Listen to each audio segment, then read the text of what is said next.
번역하신 선생님이세요. 근데 너무 이제 명절 우리가 지나고 바쁘게 시간을 잡아가지고 사실 오신 분들도 또 번역하신 선생님들도 조금 피로감이 풀리질 않았는데 요 진행까지 지금 해주시느라고 애쓰시고 계십니다. 선생님 인사 드려도 되나요? 네, 네. 이 책을 번역하신 유가리 선생님 소개하겠습니다. 안녕하세요. 아, 지금 갑자기 소리가 안 들린다고 하셔가지고 지금. 네. 지금 유아인 선생님이 지금 줌으로 참여하신 선생님들의 그 어려운 부분들은 또 음, 조정해 주시면서 진행도 같이 해 주실 건데 음. 좀 편하게 진행해도 되겠죠? 네. 어, 네, 선생님 대답할 차례거든요. 네. 잠깐만. 선생님 이거 이렇게 두꺼운 책 그리고 그림 형제 작품이 아니라 음, 삶을 다룬 또 시대까지 같이 다룬 음. 굉장히 두꺼운 어려워 보이는 책을 번역하시면서 어떠셨는지 소감부터 아유, 들어보겠습니다. 너무 이 완성된 거를 보면 감개가 무량하죠. 이게 오래 걸리기도 했고, 저한테도 또 개인적으로 의미가 많이 깊은 게, 일반서를 번역 출간한 게 또 어떻게 처음이거든요. 그전에는 이제 좀 그림책이나 아니면 좀 동화책 이런 거 위주로 좀 했었는데, 예, 너무 멋진 책을 번역을 하게 됐고, 또 그리고 그 책이 우리나라에서 이제 처음 나오는 이제 그림 형제 평전이라고 하니까 아주 네. 열심히 홍보를 막 열심히 팔고 있습니다. 예. 그러게요. 저희도 이제 평전들 읽으면 좀 딱딱하고 또 너무 이렇게 양이 많아가지고 쉽게 빨리 이렇게 접근하기가 어려운데 음, 정말 그, 그렇게 막 어렵거나 지루하지 않고 음, 저도 굉장히 이렇게 열심히 붙여가면서 읽은 건 오랜만이어가지고 굉장히 재밌게 잘 음, 읽었고요. 그리고 지금 저자이신 하시모토 다카시 선생님이 생존해 계시고, 네. 예, 그래서 이 책이 나오고 발견하기까지 과정이 좀 있었을 것 음, 같아요. 그거 네. 간단히만 좀 알려주세요. 그게 이제 이 저자분이 34년생이시거든요. 그래서 지금 92, 셋? 그렇게 되세요, 연세가. 근데 이제 처음에는 이 책이 일본 쪽에서 그림 형제와 그 시대라는 제목으로 이제 번역 출간이 이제 됐었는데, 그 책이, 어, 출판사가 갑자기 사라져가지고 현지에서 절판이 된 거예요. 그래서 그 책의 내용이 이제 저희가 그림 형제의 좀 삶이랑 그런 거를 이제 포괄적으로 이해를 하는데 굉장히 좋을 것 같아서 번역을 하려고 해도 출판사가 사라져가지고 출판사는 사라졌고 저자분은 34년생이시고 그래가지고 이거를 어떻게 할까 하다가 이제 열심히 이렇게 찾아서 수소문 끝에 저자분의 이메일을 찾아서 연락을 드렸더니 저자분이 살아계신 거예요. 그래가지고 저자분하고 직접 연결 끝에 이제 어쩌저쩌 해서 저희가 이제 한국 쪽에서 이거를 번역 출간을 하고 싶다 하니까 너무 좋아하시더라고요. 그래서 네. 마침 그 책을 좀 내용도 좀 덧붙이고 싶고 하던 참이었는데 연락을 줘서 너무 반갑다. 그래가지고 저희가 이제 네.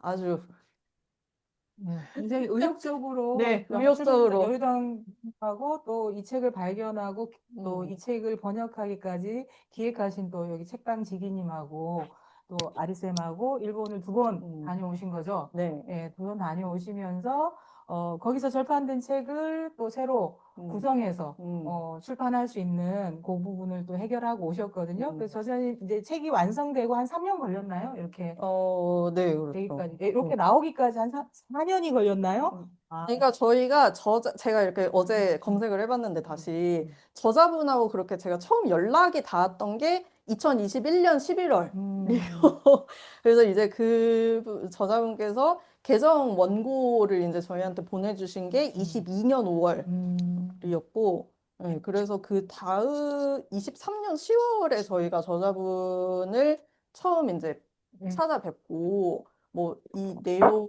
이제 순서라든가 뭐 그런 걸 이 부분이 혹시 여기에 들어가고 이런 느낌으로 하면은 뭐 가독성이 좀 더 좋아질 것 같은데 어떻게 음, 이거를 조금 편집 권한 막 이런 거를 이제 여쭤보러 갔었어요. 근데 그랬더니 이제 너무 흔쾌하게 네. 그냥 좋은 번역서, 좋은 책으로 그냥 만드는 것만 생각을 하고 이렇게 그 뭐지, 순서나 이런 거를 바꿔도 된다고 하셔가지고, 네, 신나게 이렇게 열심히 해서 이제 가독성을 조금 이제 수정한 부분도 있고, 그래서 사실은 이 책이 일본에도 없고, 그 일본에서 이제 그 중고로 구할 수 있는 그림 형제와 그 시대 책하고도 전혀 좀 다른 그거라고 보시면 돼요. 그러니까 훨씬 좀 내용도 스무스하게 이렇게 읽기 편하고, 조금 보강하고 이렇게 한 부분들도 있거든요. 그래서 유일무이한 책입니다. 예. 일반적인 그냥 원 저작을 그냥 번역만 하는 게 아니고 새로 구성하고 편집하고 뒤에 또 그림 형제 초판본의 서문까지 네. 독일어 서문을 또 번역을 하셔가지고 굉장히 독특한 아름다운 책이 된 것 같습니다. 네. 너무 행복. 예. 감사드리고요. 그리고 그래서 저자분을 직접 모시고 저희가 얘기를 듣고 싶잖아요. 근데 워낙 연령도 높으시고 또 그러셔서 직접 가셔가지고 인터뷰를 담아왔는데 저자분을 같이 만난다는 생각으로 인터뷰를 같이 보고 또 책 읽으신 분도 있고 아직 오늘부터 읽으실 분도 계시기 때문에 책 이야기 더 나눠보도록 하겠습니다. 그러면은 선생님, 네. 예, 인터뷰 지난달에 가서 책이 발간되고 유가리 번역자님하고 이 책을 발굴하신 우리 최영미 책방지님 기획자님하고 같이 다녀온 그 동영상을 같이 한 20분 정도 걸릴 것 같아요. 20분 정도 걸리는데 저는 여러 번 봤는데 그 아흔이라는 나이가 무색할 만큼 굉장히 에너지가 넘치시고 너무 행복해 하시는 게 보여가지고 같이 그 느낌을 나눠보시면 좋을 것 같습니다. 하시모토 다카시 선생과의 만남 1월 24일 날 가서 뵙고 온 동영상 같이 보시겠습니다.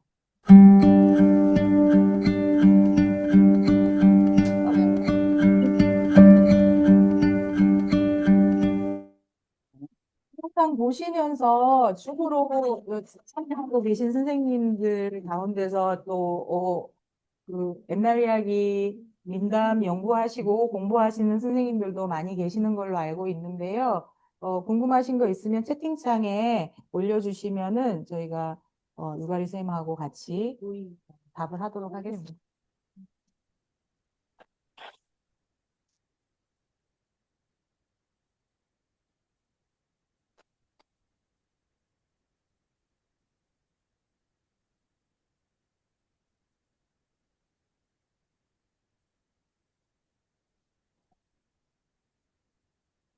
이럴 땐 차를 좀 드시면 됩니다. 네. 밖에 떡하고 물 준비되어 있거든요. 네, 잠시 급하게 오신 분들은 좀 준비해 오시면 될 것 같습니다. 혹시 줌으로 들으시는 분들은 영상 소리가 들리시나요?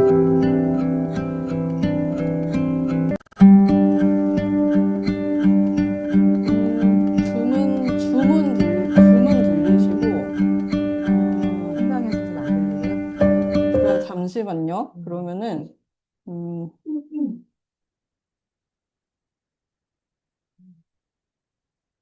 이거는 지금 왜 안 나오지?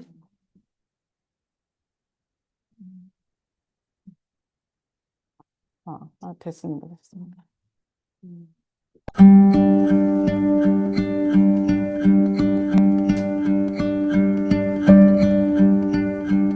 제가 자막을 하나하나 달아서 편집한 이유였어요.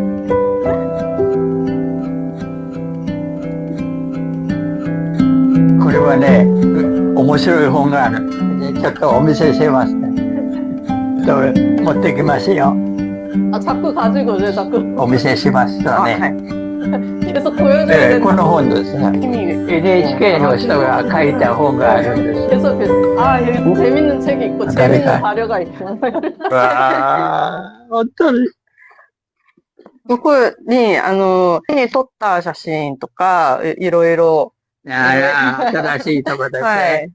この写真はうち全部送ってもらってます。ここの事務長さんが。いろいろ講義してる。そうですか。講義してます。わかりました。ありがとうございました。お会いできると光栄ですね。ね、はい。素晴らしいとか、全然知らなかったことを改めて知ることになっあ、て、そうですか。はい。ありがとうございすごいました。本だあと、の、日本でもね、新聞に、この書評が出たんです。私が書いたとき。うん、その前までは、高橋賢治という先生が、私の先生なんですよ。はい。書いておられたの。それ、れを超えたってで、あ、随分褒めていただきましうた。ん、高橋賢治先生は翻訳が早かったんですよ。早いということは同時に間違いも多いのでそれをちょっと改めて、歴史的な背景が書いてなかったんで、わからなかったから、私は歴史の流れを入れたんですよ。グリムをやってると面白いのはね、なんていうかな、グリム童話は人生の書だと言ったでしょ。私は、大学時代は法学を勉強したよ。法律学を。それから卒業して、大学院に行ってる時に文学部に変わったんです。何かきっかけがありましたか？で、その時ね、法学部の先生がね、面白い先生がいて、ドイツ語を読みましょう、原書を読もうというので、法哲学っていうの難しい本を、一生懸命やんで、そのためにドイツ語を勉強したんですよ。もう亡くなりましたけどね。その先生がいなかったら、 제일 많이 하시는 말, おそらく 누구 돌아가셨대, 이미 돌아가셨대. ドイツ語をやらなかったかと思います。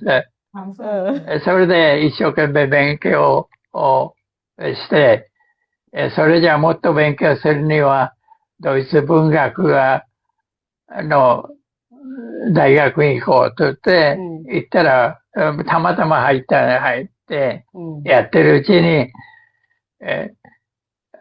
グリムが好きになって、グリム面白いなって思って、単語が面白い。下手くそなバイオリン弾きはフィーデル。それから、グリム童話の中で、ユダヤ人の中、藪の中のユダヤ人は、バイオリン弾くとユダヤ人が踊るんですよ。それはガイゲって言います。で、それでプロの演奏家がこうやるのは、ビオリーネって言います。3つあるんですよ、単語。で、日本語に訳すとみんなバイオリン、バリンに置いて訳で、本当は違いがあるんですよ。フィーデルってのは素人の人。で、ガイゲってのは、お祭りの時に弾く、バイオリン。それから、ビオリーネっていうのは、イタリアなんかのプロの人が弾いて、コンサートの時に弾く音楽。だからドイツ語は3つ単語が違いがあるのに、翻訳するとみんなバイオリンだから同じように聞こえる。そういうこと、いろいろ。これはドイツ語はみんな分かれてる。面白いですよね。そうです。だからグリムたちはね、一生懸命言語の本当の意味を、知りたかった。それは国王に関係する。この本が重要なんですよ。ゲーテとグリム兄弟。で、グリム兄弟勉強するとゲーテがわかるんです。この一冊に、もうこれ以上は研究者はないということまでやっておられる。私の知り合いなんですよ。もう亡くなりましたけどね。レーネッケ先生という、図書館の館長さんだったんですよ。彼が私にグリムをやりなさいよって教えてくれたんです。丸国にいた頃。ああ、それじゃあ、やろうかと思って、ゲーテとグリム兄弟の関わりは同じ基盤の上に根ざしている。それは、昔話なんです。フォルクスポエジーっていうのは昔話のことなんですが、民話のこと。ゲーテも皆昔話を話してる。代表作はファウストです。これも皆昔話なの。で、昔話というのは文学は、人間のね、あり方を教えてくれてる。だから、グリム童話は読めば読むほど深い。こんなの、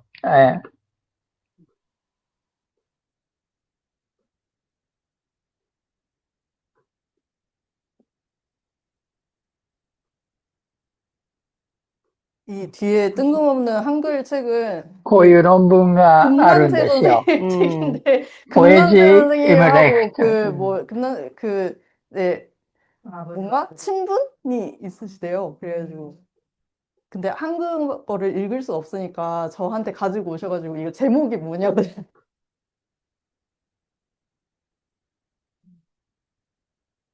ポエジーっていうのは昔話のこれ。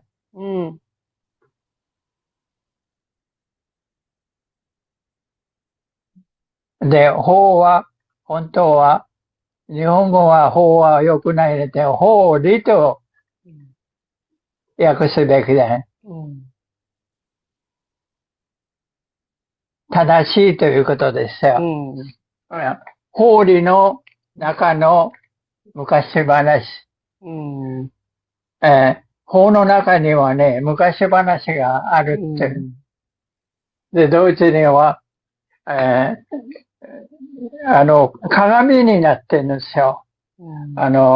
ザクセンシュピーゲルという、法典があるんですよ。その中には、韻を踏んで、文学のよう、詩のように書いてある。人間はこういうことをしてはいけませんよ。こういうことをしては全部書いてある。ということは、グリム童話の中は、人間が生きる道を教えてくれる。で、グリム童話は、こういう怖いことがあるよ。でも、怖いから、お母さんたちがグリム童話読ませないんですよ。そういう本が出ると。読んで考えてください。で、人間は考えることが重要だというふうに思います。グリム童話は自分でね、この話はどっから出てかということを書いてるんです。それをもう全部翻訳されて、グリムは、最初のカエルの王様は、どうとこから自分は取ってきたかってことを全部書いてある。で、それだけじゃ、読者は面白くないから、私が解説をつけて、今、書きつつあります。グリムはね、伝説集ってのがあるんですよ。これも面白いですよ。これも、ドイツ。日本とね、同じような話がある。同じ話がね、世界中にある。日本ではね、日本は海に囲まれてますから、それで、浦島太郎という話、竜宮城へ行くんですよ。で、3日間だけ行ったのに帰ってきて、お土産の玉手箱が開けると煙がバーって自分も白髪のおじいちゃんになった。これ、開けないでと、面白い。似てるんですよ。昔話だわ。この年表はね、カッセル大学であそこのグリムワールドの前にグリム記念館っていうのがあったんですよ。そこの、図書部のところで全部調べたんですよ。だから、日本ね、他の人が調べたら以上のことをやってます。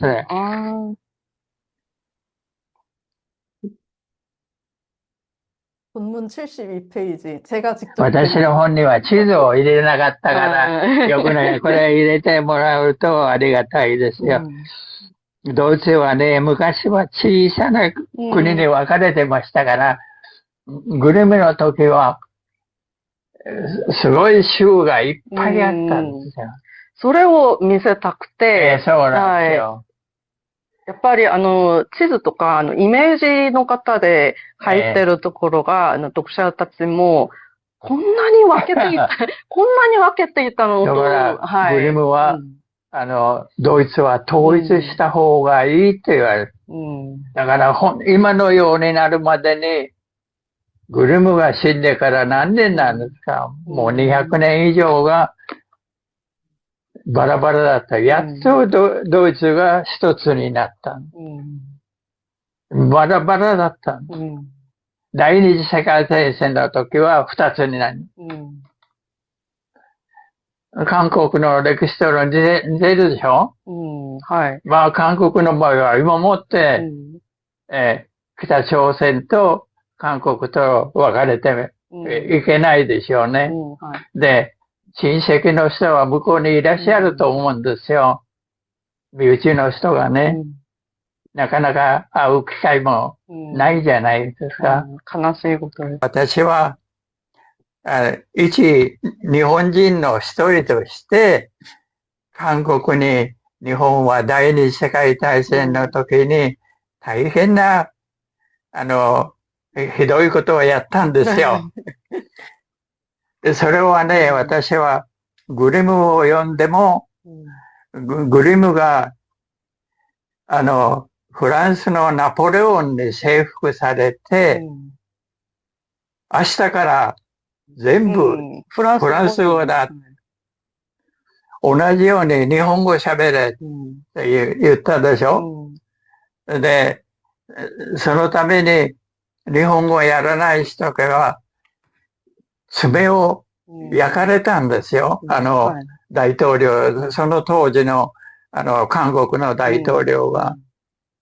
それに対する日本政府はまだ本当に謝ってないんじゃないかなと思って、私は一国民の一人としてお詫びしようという気持ちがありますって、韓国も同じだと思いますけども、自動車に乗るでしょ。私も自動車に乗ってました。で、やめた途端にね、足が本当に弱かった。今は元気になりました。人間は作るものは、人間は神様じゃないんですよ。どうしても人間が作ったものには欠点が必ずあります。そうですよね。例えば、こういう、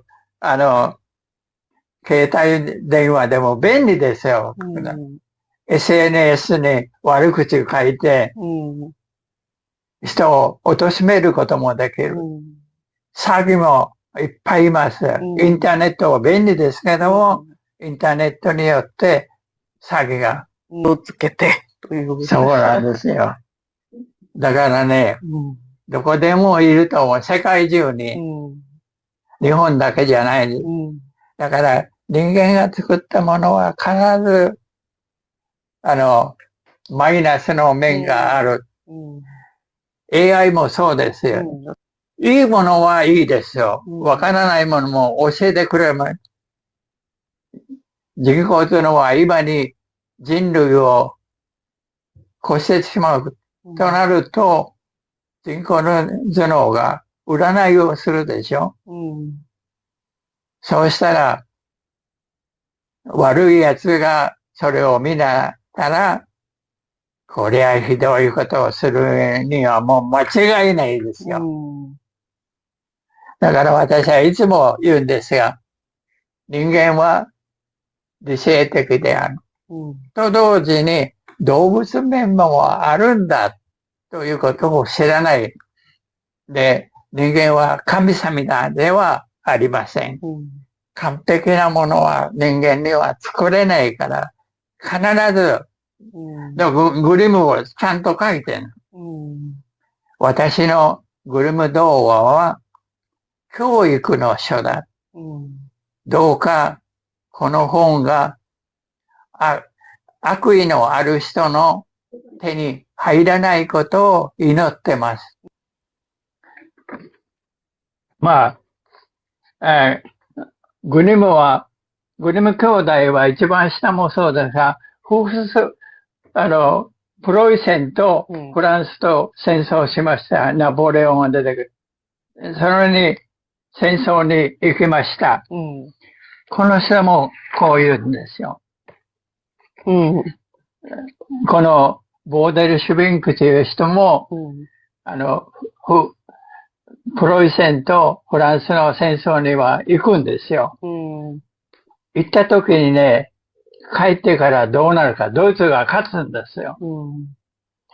勝った国はみんなアル中になった。ところが負けた国はみんな教会に行ってお祈りをした。どっちが素晴らしいと思いますかと書いてるんですよ。みんなアル中になって酒で喜んでるのはいいけど、そんなんじゃない。神様の世界が来たら、今にフランスを助けるよ。と言ったら、第一次世界大戦の時には、ドイツは負けました。そうですね。第二次世界大戦も日独伊で負けました。第一次世界大戦の時は、日本は、東洋の方で、イギリス側についてから勝ったんですよね。で、勝つということは、喜んで、お酒飲んで、何の進歩もない。で、その時の賠償金が高かったので、第一次世界大戦の時には、ドイツにものすごい賠償金を出す。そこでヒトラーが生まれてくるわけですよね。そうですね。だから人間はね、動物的じゃいけないんじゃない。やっぱり平和になるには、お互いに許し合うということが重要だと思うんですけど、それも人間として変わりはないんですから、同じ、人種が違うとか、そんなのは関係ないんで。韓国では哲学は何て訳されてますか？同じ漢字をやって、ちょっと、書いてください。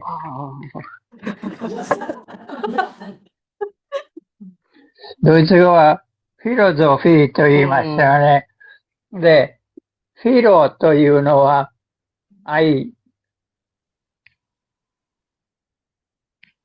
ソフィーは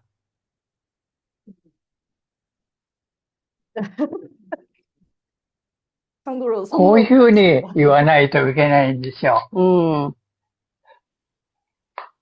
れ持ってってくださっていいですよ。はい。愛と知の学問なんですよ。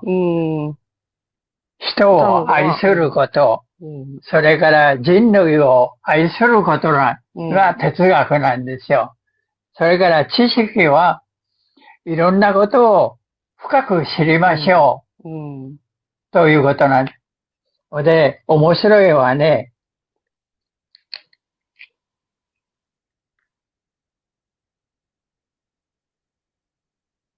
こうなったら、ボケるという意味ですよ。一報奨。死はいつも活性化しないと、それは愛によって報われるんだ。愛と知の学問ということを言わないとは。だから、この愛は、夫婦の愛ももちろんありますから、それ子供に対する愛もあるかもしれない。人類愛ですよ。人間は、やっぱりその人を尊敬しましょう。そして、いろんなことを知りましょう。悟り。その点では、ゲーテはすごいですよ。悟りを開かみしましょうという知を極めた人はゲーテですよ。だから大切だと思います。私も哲学というか知と愛の学問だから、愛は人類愛。知はボケないためのいろんな知識を深く知りましょう。どうもありがとうございました。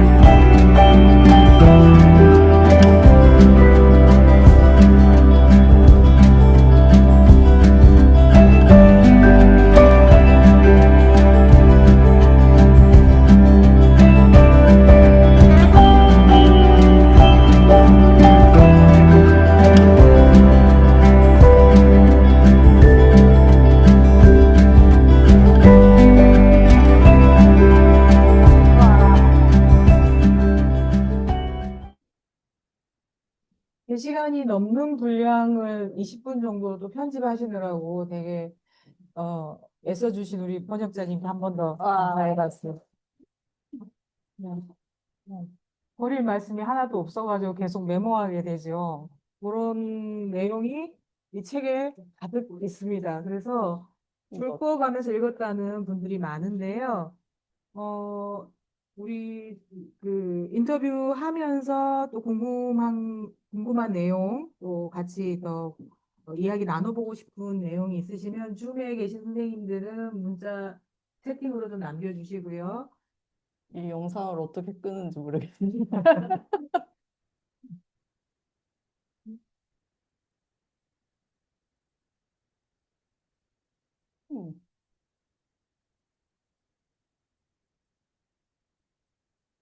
이 내 비디오 파일이었구나. 네, 들어가세요.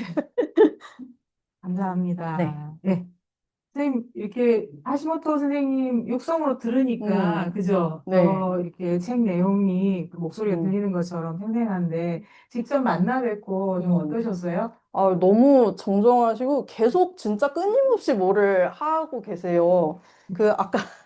아까 그 영상에는 그 넣을 만한 데가 그렇게 마땅치가 않아가지고 빠진 이야기도 되게 많은데 그 영상에 계속 나오던 주황색 그 그림 형제 얼굴 그려져 있던 그게 이제 잡지 슈피겔 그건데 그 독일에서 되게 유명한 언론 중에 하나거든요. 근데 그게 독일어 사전이 123년의 그 세월을 지나서 완결이 됐을 때 출간된 그 슈피겔인 거예요. 그래가지고 막 이게 이렇게 귀한 게 막 있다고 막 이러면서 또 막 이걸 보여드려야 된다 이러고 또 가지고 오시고 막 오모실 근데 제일 많이 하시는 말이 재밌다는 말을 되게 많이 하세요. 그래가지고 뭐가 막 그러니까 이게 굉장히 재밌지 않나요? 뭐 뭔가 재밌는 그거가 있고 재밌는 이야기가 있는데 막 하면서 재미를 되게 많이 느끼시고 그런 게 또 계속 끊임없는 원동력으로 하시는 게 아닐까 그런 생각을 했습니다. 재밌다 그러면 감각적으로 막 맛있는 걸 많이 먹거나 뭔가를 막 이렇게 보거나 이런 걸 재밌다고 하는데 선생님은 계속 또 그것들을 연구하고 발견하고 발굴하고 이런 게 막 재밌으신 거네요. 그리고 또 심지어 그림 형제만 하시는 것도 아니고 중간에 잠깐 나왔는데 베텔이라고 이제 그 의료 복지 관련해서도 굉장히 많이 연구 그것도 하시고 그쪽으로도 책도 많이 출간을 하신 걸로 알고 있어요. 그래서 그 그림 형제랑 그 베텔 그 의료 복지 관련해서도 뭐 강연이나 이제 그런 것도 초대를 많이 받으시는 것 같더라고요. 이 저자분 지금 그 어떤 오시고 음. 또 하고 계신 일을 보니까 야코프 그림의 음. 삶하고 이렇게 좀 겹치는 부분이 아니, 있나요? 법학 그러니까 전공하다가 한 것도 법학 갑자기, 전공을 예. 하다가 문학을 하고 또 이렇게 국지까지 이렇게 음. 쭉 나가는 그런 삶이 되게 인상적인데 야코프 그림의 삶은 책 안에 너무 잘 써주셨고 여기 저자분의 삶과 야코프 그림이 겹치는 부분 조금 더 얘기해 주시면 좋을 것 같아요. 저자분의 삶? 저자분이 법학 전공 마르코 대학인가요? 네네네. 그 법학 전공을 하고 동문학으로 네. 전공으로 바꾸셨잖아요. 네. 야코프도 법학 전공을 하다가 맞아요. 그것도 네. 나르부르 교육. 그 대학이 같아가지고 네. 되게 이게 뭐 우리가 내 의지대로 뭐 사는 것 같지만 어느 순간에는 뭔가 이렇게 가다 보면 나 혼자 가는 게 아닌 것 같다라는 느낌이 들긴 하는데 이 두 분의 어떤 삶의 궤적이나 그러니까. 그런 것들이 되게 좀 흥미롭게 요게 평전인데도 안에 굉장히 스토리텔링화 돼 있어가지고 정말 재밌거든요. 딱딱하고 막 이런 게 아니라.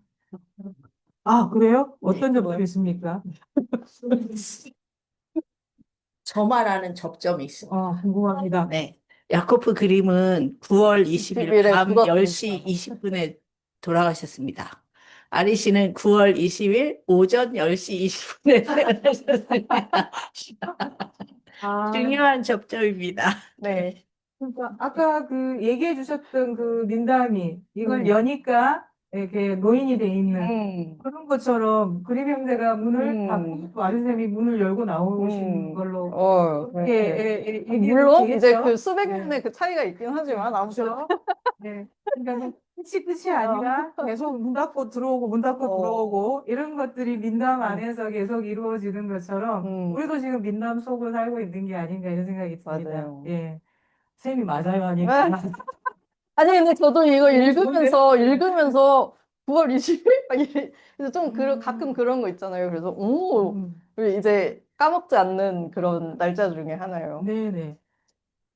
민담을 좋아하고 되게 그 오랫동안 읽어오신 분들은 읽어도 새로 보인다 이런 말씀을 하시고 또 어떤 독자들은 이렇게 잔인하고 뭐야 맥락 없는 이 이야기를 왜 아이들한테 읽어줘야 돼 이렇게 이제 좀 불편해 하시는 독자들하고 좀 섞여 있는 것 같아요. 그랬을 때 공통적으로 나오는 게 늘 그 그림 형제가 그림 민담의 그런 잔혹성 부분 그리고 침모가 계모로 바뀌는 이런 부분들에 대한 질문들이 굉장히 많은데 여기 저자분께서는 직접 읽고 생각해 주세요라고 말씀을 하셨는데 이 책에서는 어떻게 풀어내셨는지 그 부분. 이 책도 아마 그 중간중간에 이제 계속 언급을 하시는 건데, 근데 그 잔혹동화라는 그게 제가 기억하기로는 한 2000년, 아무튼 그때 초중반인가? 그때쯤 일본에서 뭐가 그거를 자극적인 책을 한번 내서 그게 우리나라에 번역 출간이 되면서 또 그게 막 붐비 한 번씩 일었잖아요. 그래서 그게 사실은 이제 거기서 좀 왜곡된 부분들도 많이 있고 그러는데 뭐 어디 일본도 우리나라도 뭐 사실 그 자극적인 거를 사람들은 좋아하니까. 근데 그런 게 한번 붐이 이렇게 일으키다 보면은 아니라고 해도 없애기가 좀 그 오해가 한번 생기면은 풀기가 굉장히 힘들어지는 그런 것들이 이렇게 막 있잖아요. 그래서 이제 굉장히 골머리가 썩는 그런 부분들이 있는데 근데 이제 그 잔인하다는 것도 사실 그 정말 막 왜곡 수준이 아니라면은 뭐 원전을 이렇게 읽었을 때 이거 좀 너무 끔찍한 것 같다라는 거는 좀 어느 정도 이제 주관적이거나 시대나 그런 특징적인 거 있을 수도 있어요. 예를 들면은 막 그 원전에 이렇게 읽어보면은 뭐 목매달려 죽은 시체가 막 교수형 당한 시체가 그냥 길바닥에 있고 그런 부분들이 되게 많이 가끔 나오잖아요. 근데 생각해보면은 그거는 그냥 그 시대 지역에 그냥 길에 교수형을 많이 해서 그냥 그렇게 있는 걸, 그게 많이 등장을 하는 거고, 우리 민담도 생각해보면은 막 여우가 공동묘지에 들어가서 해골 바가지를 긁어서 이렇게 막 머리에 쓰고 하는 게 어떻게 보면 다른 문화권에서는 막 굉장히 엽기적으로 보일 수도 있겠죠? 좀 그런 정도의 느낌으로 접근을 하는 게 제일 좀 이성적이고 괜찮은 방법이 아닐까. 그렇게 저의 생각은 그렇습니다. 네, 네. 네. 그 초판본에는 친모였다가 계모로 음. 바뀌는 이야기들도 있고, 이게 뭐 교육적이냐 아니냐 이런 거를 따지는 그런 좀 소모적인 논쟁들도 꽤 네. 있었는데, 소모적인 네. 논쟁이 네. 이게 사실은 그게 정말 내가 이거를 정말로 알고 싶다 그 의지만 있으면 어렵지가 않은 게 여기에서는 저자분이 이제 얘기를 하신 게 이 여러 가지 판본이 이렇게 있는데 그 뭐 친모라고 돼 있는 판본도 있고 계모라고 돼 있는 판본도 있고 이거를 여러 가지를 이렇게 뭘 실을까 하다가 처음에는 이렇게 친모라고 했다가 이렇게 개정을 이렇게 하다 보니까 그래도 이제 계모 판본이 조금 더 신빙성이 있는 것 같다라고 판단을 했겠지라고 이렇게 써 있는데 그거를 저희가 찾아보려고 하면 100%다 찾아볼 수 있어요. 왜냐하면 그림 형제 같은 경우는 독일에서 굉장히 이제 연구가 많이 되고 있는 주제이기 때문에 그 모든 자료가 온라인에 다 아카이빙이 돼 있고 그게 이제 스캔이랑 텍스트로 둘 다 제공이 돼요. 그래서 우리가 그 원한다면 그 그림 형제의 그 변동을 한 부분에 이거는 이러저러해서 이런 원전을 가지고 왔고 이러이러한 사유로 변경을 하였다라고 써 있는 부분을 찾아볼 수가 있는데 이제 제가 이제 그럴 만한 시간과 이제 그 의지 아무튼 그 찾아보면은 그게 있거든요. 그거를 이렇게 이유 없이 그냥 바꾼 부분이 없고 뭐 바꿨을 경우에는 이러저러저러해서 이제 변경을 했다라고 그 마지막 주석을, 부분에 네, 네. 주석이랑 그런 네, 거를 네. 해설을 충분히 해놓기 때문에 그거를 만약에 우리가 정말로 알고 싶다 하면은 그 독일에서 제공을 하는 그림 아카이브에 들어가서 그 그거 고서를 스캔한 그 부분과 그게 있으니 그 능력과 이제 시간이 있는 사람은 이렇게 그거를 볼 수가 있거든요. 사실은 이제 다들 좀 이제 네. 번거로우니까 안 할 뿐이지. 그렇죠. 친모, 계모의 이 대립이 아니고 두 음. 가지 그 성격이 다 음. 인간 안에 있다라는 이런 이야기를 좀 더 하고 싶었던 걸로 저는 이제 생각하는데요.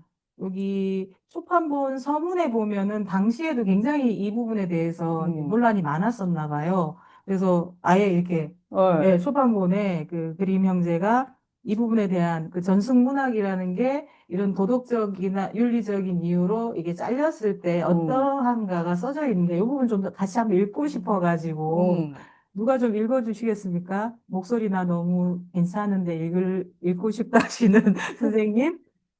네. 401페이지고요. 401페이지. 어린이 책과 또 어린이의 입장을 가장 많이 고민하고 계신 어린이 도서 연구에 우리 선생님 와 계신데, 예, 선생님 좀 읽어주시겠습니까? 아, 아. 네네. 눈이 나쁘신 것 같아가지고. 네. 이게 여기 강미영 선생님, 예, 예. 저기 어린이와 가정을 위한 메르엔 네. 초판 서문은 저희가 막판에 이거 추가를 해야겠다 싶어가지고 네네. 2025년 3월쯤에부터 해가지고 막판에 이제 추가를 했거든요. 근데 이게 초판이 1권, 2권인데 초판 1권, 2권 서문이 둘 다 수록돼 있는 건 이 책이 유일합니다. 우리나라에서.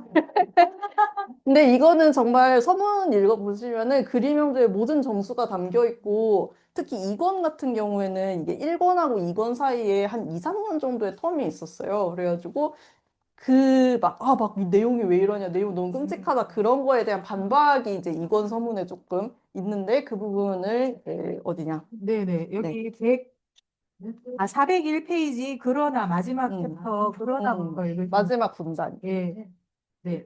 네, 좀 부탁드릴게요. 네. 네. 그러나 우리는 이 책을 통해 단순히 전승문학의 역사에 기여하려는 게 아니다. 이야기 속에 살아있는 서사 자체가 본래의 역할을 했으면 한다. 다시 말해, 즐거움을 줄 수 있는 곳에서 즐거움을 주고 제대로 된 교육서로 사용되는 것이 목적이다. 그러나 후자에 대해서 몇몇 내용이 당혹스러우면서도 어린이에게 부적절하고 해롭다는, 예를 들면 특정 상황이나 인간관계에 대한 언급, 그리고 악마가 등장하는 사악한 내용은 무엇이든 듣고 싶지 않다는 반대 의견이 제기되었다. 부모들이 이 책을 아이들 손에 들려주고 싶지 않을 거라는 말이다. 개별적인 이야기의 경우 이런 걱정이 타당할 수 있는데 그렇다면 간단히 골라내면 된다. 당연히 전체적으로 보면 이런 걱정을 할 필요가 없다. 그것은 수많은 색깔과 모양으로 꽃과 잎을 피워내는 자연 자체가 가장 잘 설명해 줄 것이다. 그 꽃과 잎이 마음에 들지 않는 사람이 있어도 그에게 필요한 것이 무엇인지 자연은 알 수 없으며 그렇다면 그냥 그곳을 지나쳐 가면 된다. 자기 마음에 드는 대로 색을 칠하고 다른 모양으로 잘라 달라고 할 수는 없는 법이다. 또 다른 설명을 할 수도 있다. 빗방울과 이슬은 이 땅 위의 모든 것에 축복처럼 내려오지만 자기가 키우는 식물은 너무 민감해 다칠 것 같다며 밖에 내놓지 않고 방 안에서만 물을 주려는 사람도 있다. 그렇지만 그 사람이 비와 이슬을 전부 없애버려야 한다고 요구할 수는 없는 일이다. 자연에 있는 것이라면 모두 나름의 결실을 맺기 마련이며 우리도 그런 점을 목표로 나아가야 한다. 게다가 사람들은 교화하는 유익하고 영향력 있는 책 중에 이런 걱정을 일으키지 않는 책은 없다. 올바르게 사용하면 그 내용에서 악을 찾을 수 없을 뿐더러 오히려 널리 알려진 격언처럼 우리 마음의 목소리를 들을 수도 있다.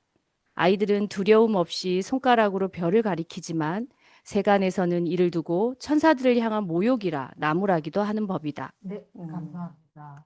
어, 너무, 네. 설명이 속이 시원한 내용이지. 그러니까 우리가 자세히 알려고 하면 다 얘기를 해놓은 게 많잖아요. 그림 형제가 오해가 없도록 다 설명을 했는데도 계속 그림 형제 왜 이렇게 잔혹한 거를 애들한테 읽으라고 어린이와 가정을 이게 위하는 일이야? 라고 이렇게 질문하는 그런 것들이 왜 그럴까라고 계속 생각하게 되더라고요. 그러니까 저희가 굉장히 오랫동안 이제 민담을 즐기시는 분들은 아, 그게 중요한 게 아니고요. 라고 이렇게 얘기를 하셔도 아, 내 마음에 화가 안 와닿으면 계속 아, 아닌 것 같아. 아닌 것 같아. 그럼 지나가라고 얘기하잖아요. 그냥 지나가시면 됩니다. 이렇게 그 막 멱살 잡지 마세요. 라고 그림 형제가 얘기를 하셨기 때문에 아, 저도 200편이 되는 이야기가 다 뭐 재밌고 이렇진 않잖아요, 사실. 그래서 너무 이게 뭐 문화권도 다르고 하니까. 근데 선생님 같은 경우는 어렸을 때 그 민담을 그 뭐 이렇게 다 잘라낸 이야기로 경험한 게 아니고 제가 알기로는 있는 그대로 읽어주신 걸로 알거든요. 그런 경험들이 선생님 어땠는지 좀 궁금하네요. 저는 사실 90년대 부터 뭐 굉장히 많이 이렇게 좀 뭐 도서 산업이 이제 부흥하고 막 그런 게 있어가지고 되게 다양한 판본으로 이렇게 많이 다양하게 읽을 수 있었던 그런 세대거든요. 그래서 진짜 옛날부터 있었던 막 그런 뭐 동화풍으로 이렇게 각색된 추격 그것도 굉장히 많이 읽었고 그 원래 그냥 재밌는 이야기 이런 거를 되게 좋아했기 때문에 그 거의 원전에 가깝게 번역 이렇게 묶여 있는 그런 것도 이제 보고 되게 어렸을 때부터 다양하게 그냥 보면서 컸던 것 같아요. 근데 그거를 그냥 뭐 제가 되게 그냥 그런가 보다 하는 성격이 좀 큰 것도 있기는 한데 어렸을 때부터 그 원전을 읽었을 때도 막 그렇게 무섭고 막 그때 예, 안 막 했었어요? 그러지는 팔다리가 않았어요. 잘리고 예, 목이 걸리고 막 그냥 이런데 막 거꾸로 서 있고 이런데 안 무서웠어요? 그리고 의외로 그런 거는 여기서도 얘기를 하긴 하는데 오히려 애들이 그런 거에 별 생각이 없어요. 그냥 애들이 그냥 그런가 보다 그냥 그러고 이제 그거고 저도 이제 계속 이렇게 크면서 읽다 보면은 뭐 그렇군 그냥 뭐 교수형 그냥 나중에 커서 생각해보니까 그냥 그때 교수형을 많이 당했나 보다 그냥 그런 거고 또 그렇죠. 이제 오히려 이제 좀 이렇게 별 생각 없이 단순한 나이대에 읽어서 더 그런 그대로 받아들일 수 있는 것도 있는 것 같아요. 어떻게 보면. 네. 그래서 두려움 없이 손가락으로 별을 가리킨다는 이 표현이 저는 참 와닿는데, 근데 우리가 두려움 없이 누구한테 손가락질하다면 큰일 나잖아요, 어른들은. 근데 아이들은 두려움 없이 손가락으로 가리키고, 우리는 그 손가락을 보는 게 아니라 아이들이 뭘 가리키고 있는가를 봐야 된다는 그런 얘기인 것 같아가지고 저는 굉장히 이 서문이 너무 이 자체로 너무 문학적인 거예요. 그러니까 이게 1권, 2권 서문이 제가 생각하기에는 둘 다 굉장히 중요하고 이 그림 형제가 민다 메르헨을 통해서 하고 싶은 모든 이야기가 다 집약이 돼 있는데 이 2권 서문이 지금까지 나오지 않아가지고 굉장히 이거를 보고 진짜 이거는 좀 출간이 미뤄져도 이거는 넣으면 좋겠다고 제가 막 굉장히 강력하게 이제 말씀을 드려서 나오게 됐습니다. 네. 너무 넣길 잘한 것 같아요. 음. 선생님은 이제 영어 전공인데 일본어로 된 책을 번역하고 서문은 독일어였을 거 아니에요. 근데 욕심을 내 가지고 번역을 또 하셨잖아요, 서문은. 네. 그 어떻게 하셨어요?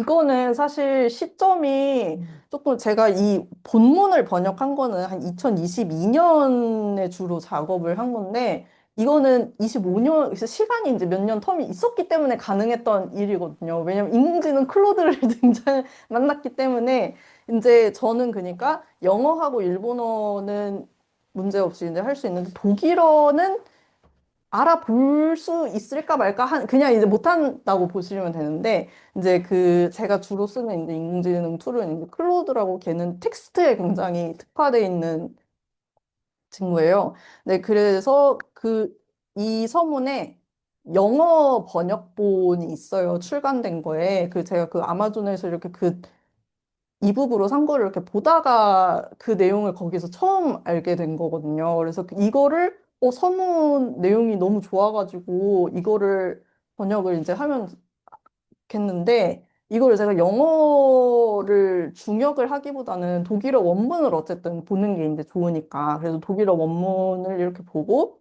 이 영어 번역본 출간된 거 그걸 이렇게 보고 하면서 이 독일어 원문을 기본적으로 이렇게 이거를 뭐 이거는 이제 1800 몇 년도에 그림 형제가 쓴 메르헨의 이제 초판 서문이고 이거를 이렇게 영어를 참고해서 한국어로 번역을 할 거야. 그러니까 이거를 그냥 가급적 그대로 영어로 번역을 해줘. 뭐 이렇게 이런 식으로 이렇게 해가 짜가지고 이렇게 넣으면은 얘가 이렇게 해가지고 제가 이렇게 한 문단씩 이렇게 해서 넣으면은 영어로 이렇게 번역이 나오잖아요.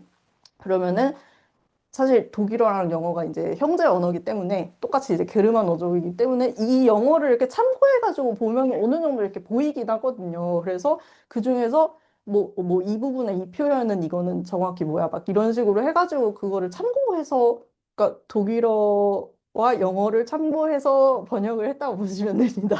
네.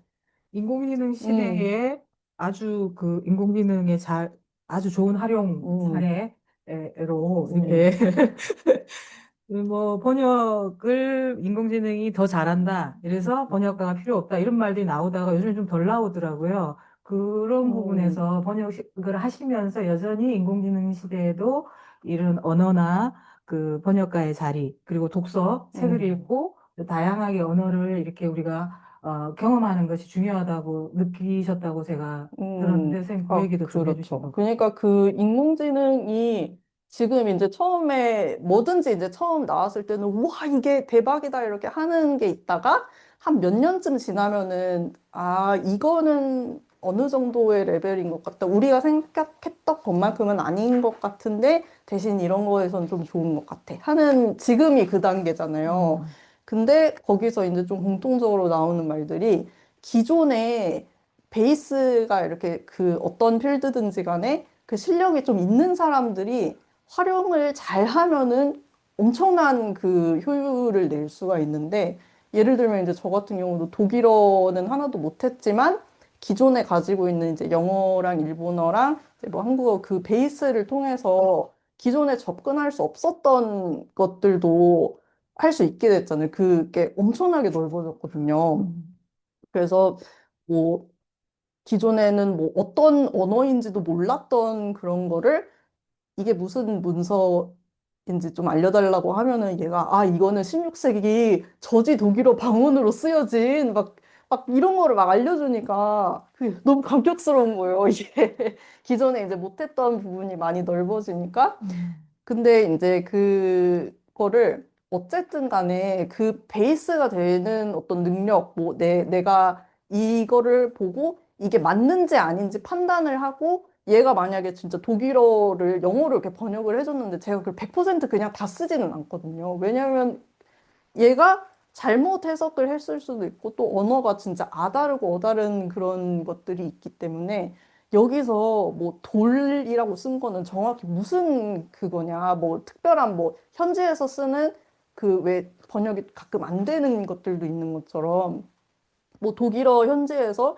이거는 보통 막 어떤 의미로 이제 주로 활용이 되느냐 그거를 막 여러 번 이제 물어봐야 돼요. 그러고 그거를 참고해서 제가 이제 최종 한국어 그거를 이렇게 하는 그런 방식으로 진행을 하는데 그거를 위해서는 결국 그 기본이 되는 나의 판단력과 그거가 이제 있어야 되는데 만약에 이게 좀 정말로 이런 베이스가 없이 태어날 때부터 내가 인공지능이 있었던 세대다. 그러면은 이거 없이 본인이 내가 스스로 생각하는 힘을 키우기가 굉장히 힘들 수 있을 것 같은데 이거에 대해서 앞으로 좀 사회적으로 많은 생각을 해야 되지 않을까 좀 그 생각을 많이 하고 했거든요. 그래서 저는 그래도 기존에 이제 기성세대가 이거를 활용을 할 수 있는 그런 세대인데 정말 내가 태어날 때부터 스마트폰이 있고 태어날 때부터 AI와 그거가 있었다. 그러면은 좀 이거는 굉장히 교육이나 그 언어 측면에서 많은 생각하기가 굉장히 그렇죠. 예, 예. 큰 아까, 화두가 될 것 예, 같아요. 여기 저자분도 아까 하시모토 선생님도 그 인간이 만드는 거는 결점이 있고 부정적인 면이 있어서 인간은 계속 더 생각하고 또 고대로부터 왔던 그 모든 인간의 어떤 지혜가 됐건 욕망이 됐건 삶을 좀, 계속 질문하면서 받아들여야 된다는 말씀을 하셨는데 그런 편리함이 인간을 공격하게 될 때, 스스로를 공격하게 될 때 지금이 좀 그런 시대 같기도 한데 그 부분에 대해서는 지금 아이쌤이 걱정해 주신, 그죠? 걱정이 되는, 걱정을 하면 이제 나이 든 사람이 되는데. 근데 걱정이 없어야. 너무 많잖아요, 네. 주변에. 이거 챗GPT가 이거라고 했는데. 네. 근데 사실 생각해보면은 내가 직접 생각을 한다는 거는 너무 귀찮고 너무 힘든 일이거든요. 내가 막, 막 이 세상이 왜 이럴까? 이런 거는 사실 진짜 생각을 해봤자 답도 없는 일이고 내가 막 머리를 이렇게 굴려가지고 뭐를 자꾸 찾아보고 하는 게 좀 힘이 들고 막 기운을 쏟아야 되는 일이니까 막 모든 생각을 그냥 안 하고 얘한테 맡겨야지 하면은 정말 편리할 수는 있는데 그렇죠. 예. 음, 아까도 저는 인터뷰를 여러 번, 선생님들 어떻게 보셨는지 모르겠지만 좀 감동적이어서 여러 번 메모하면서 읽었었거든요. 그래서 너무 이게 승리해서 기쁘고 술 마시고, 이랬을 때, 그게 오래 지속됐을 때 어떤 결과가 있는가. 그게 진짜 기쁨인가 이런 걸 좀 생각해 봐야 된다 이런 얘기도 하셨고 또 인간이 이성적이지만 동물적인 면도 있다라고 그런 게 민감해 봤잖아요. 동물과 인간의 경계도 모호하고 음, 숲에 들어가면은 그 어두운 데서 어떤 일이 일어나는지 우리가 이런 상상 이상의 것들이 음, 일어나고 그래서 이런 민담을 읽으면서 독자로 계속 살아가는 것이 그 선생님이 지금 얘기하신 그 AI 시대에 오히려 더 필요한 상상력 이런 것들을 음. 주지 않을까 그런 기대가 되는데요.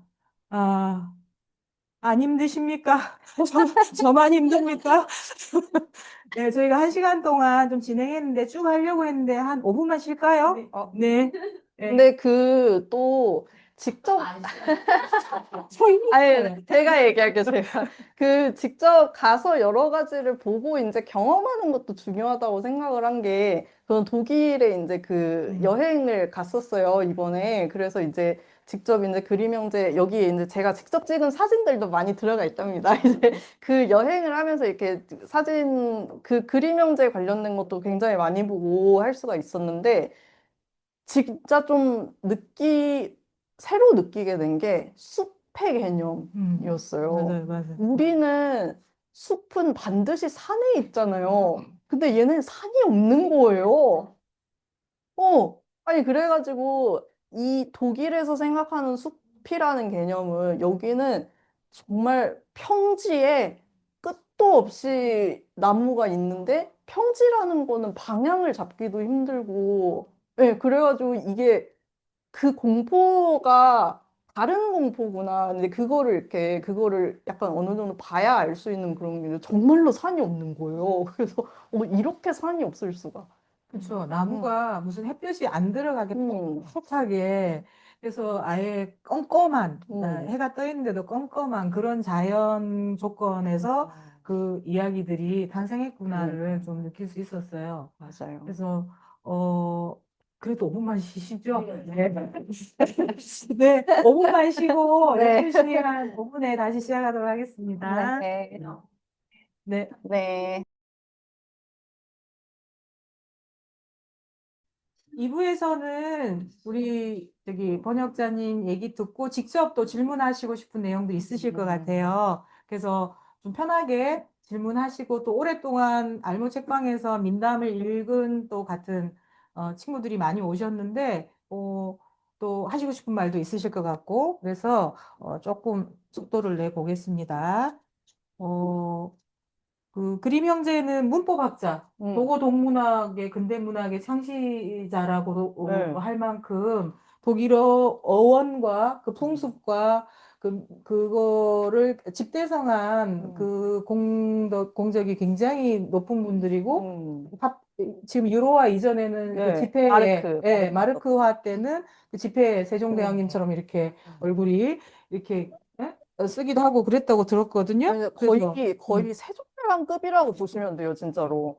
그렇군요. 독일어를 만든 사람 정도로 지급이, 음. 인식이 이제 그렇더라고요.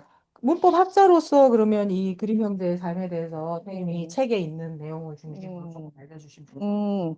그러니까 그 언어라는 거 되게, 우리도, 한국인 입장에서 진짜 공감이 될 만한 그런 대목이 굉장히 많이 나오는 게, 이게 이 형제가 굉장히 어렸을 때부터 나폴레옹 전쟁 시기에 들어갔어요, 유럽이. 이제 나폴레옹 전쟁, 진짜, 그때가 정말 귀족이랑 왕정제가 거의 이제 막 붕괴하기 직전, 막 프랑스 대혁명이 하고 있는데. 그래서 그 붕괴되기 이제 직전 뭐 혁명들 막 일어나고, 그런 시기였거든요. 지금 녹화되고 있어요. 네. 혁명이 이제 일어나고, 막 여기저기서, 근데 사실 지금까지 계속 왕정제로 살다가, 이거는 아닌 것 같다, 이러고 사람들이 이렇게 폭동을 일으키고 해도, 그때 이후에는 사실 어떤 방식으로 나아갈지를 모르는 상황이잖아요. 지금은 우리가 그래도 만약에 우리가 지금 계속 민주주의 사회에서 계속 살다가 갑자기 민주주의가 붕괴하고 뭔가 새로운 게 생겨야 된대. 그러면은 뭘 어떻게 해야 되지? 하는 것처럼 그 시기에 유럽은 진짜 전체적으로 어떻게 해야 되는가? 뭐 그래도 왕이 있어야 된다. 뭐 아니다, 입헌군주제 해야 된다. 뭐 완전 민주주의 해야 된다 이러고 수많은 마르크스도 그때 나와가지고 이제 공산당 선언 발표했었던 때고. 그래서 정말 어렸을 때부터 그 프랑스군이랑 이제 막 왔다 갔다 하면서 계속 이제 마을이 다 없어지고 이제 막 전쟁터가 되고 뭐 그런 거를 경험을 하고 보면서 이렇게 자랐던 세대거든요. 근데 중간에 이제 형제가 살던 이제 카셀국 자체가 점령이 이렇게 돼가지고 그 나폴레옹 동생이 있거든요. 제롬 보나파르트라고 동생이 이렇게 그 왕처럼 이렇게 되는 그런 시기를 겪어서 독일어 하나도 못 쓰고 전부 다 그냥 전부 다 이제 프랑스어만 쓰고 형이 이제 야콥이 그때 빈 회의 때문에 프랑스어를 좀 해가지고 좀 정부에서 계속 일을 할 수가 있었어요. 근데 너무 그때가 이제 굴욕적이고 내가 이제 프랑스어를 할 수 있어가지고 그리고 내가 가족이랑 엄마랑 동생들 다 먹여 살려야 되니까 프랑스 사람들이랑 이렇게 프랑스어로 하면서 이렇게 일을 하면서 먹고 살고 이제 돈 받아 살기는 해도 너무 그러기도 싫고 막 이 비렐름스 회였는데 그 성 막 이런 거 있거든요. 카셀에 비렐름스 회라고 비렐름 대왕 이름 따서 근데 그것도 막 나폴레옹스 회의로 이름도 바꿔버리고 막 그런 식으로 그런 시기를 이렇게 겪으면서 우리를 하나로 묶을 수 있는 그런 거가 뭐가 있을까? 왜냐면은 여기 72페이지에 그 지도도 있고 굉장히 이제 유명한 부분인데 이 옆에 나라들은 전부 다 굉장히 굳건한 단일 국가로 굉장히 오랫동안 살아 있었어요. 이때 뭐 영국 있고 프랑스 있고 네덜란드 있고 이탈리아 있고 그러는데 얘네만 이렇게 쪼각쪼각 쪼개져가지고 우리만 이렇게 콩가루처럼 막 옆에 막 프랑스 자꾸 이렇게 막 쳐들어와가지고 막 우리 못살게 굴고 막 우리 독일어도 못하게 하고 하니까 언어에 이제 집중을 하게 된 거거든요. 어떻게 보면 좀 자연스럽게 본인이 이제 그 관심 있는 주제이기도 했고 그래서 우리를 하나로 묶을 수 있고, 우리가 어쨌든 하나의 정체성을 가질 수 있는, 우리를 이렇게, 뿌리를 공통되게 가질 수 있는 거는 결국은 언어고, 우리가 옛날부터 가지고, 뭐, 어렸을 때부터 우리 엄마, 우리 할머니들이 들려준 그런 우리의 옛날 이야기. 그 속에 이제 우리의 가장 근본 그 정수가 있고, 언어에 그거가 있다. 그거를 생각을 하고, 연구를 하게 된 거예요. 그래서 어떻게 보면 민담 수집하고 그런 거하고 독일어 사전을 편찬한 거하고 별개의 일이 아니거든요. 그림 형제 입장에서는. 쭉 읽어보시면 이게 흐름이 다 잡힙니다.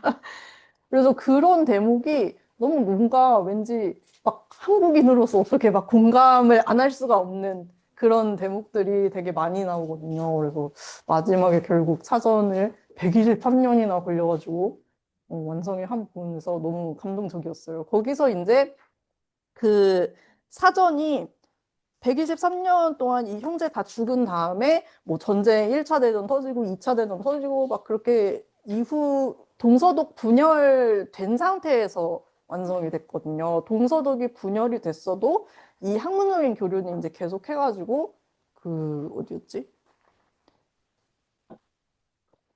어딨냐?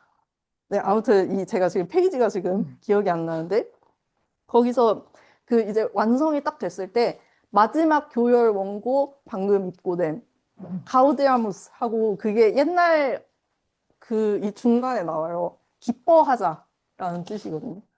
그래서 제가 그게 너무 감동적이어가지고 그 대목이 막 가슴이 막 웅장해지고 그래서 제가 막 사인해드리고 막 그럴 때 다 가우데아무스 한 글자씩 다 써놓고 하거든요. 왜냐면 이거 궁금해져서 빨리 읽으라고.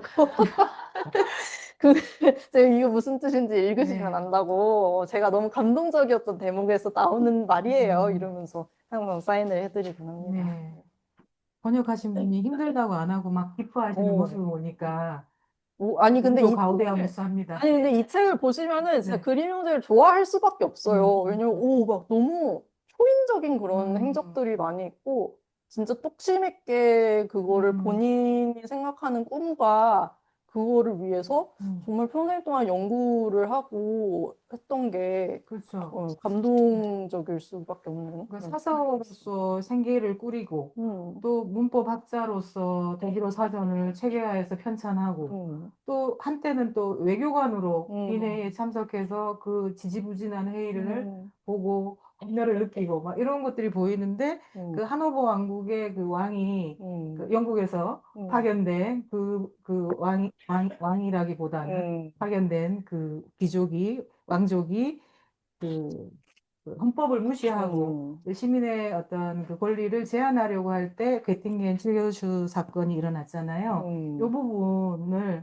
조금 설명해 주시면 어떨까요? 네. 그러니까 이 부분도 굉장히 기존에 이렇게 많이 알려지지 않았는데 정말 중요하게 봐야 되는 부분이 이게 독일어 사전이랑 이제 문법 통해서 이제 독일어의 기틀을 쌓았던 거. 그리고 정치에 참여를 굉장히 활발히 했다는 점이거든요.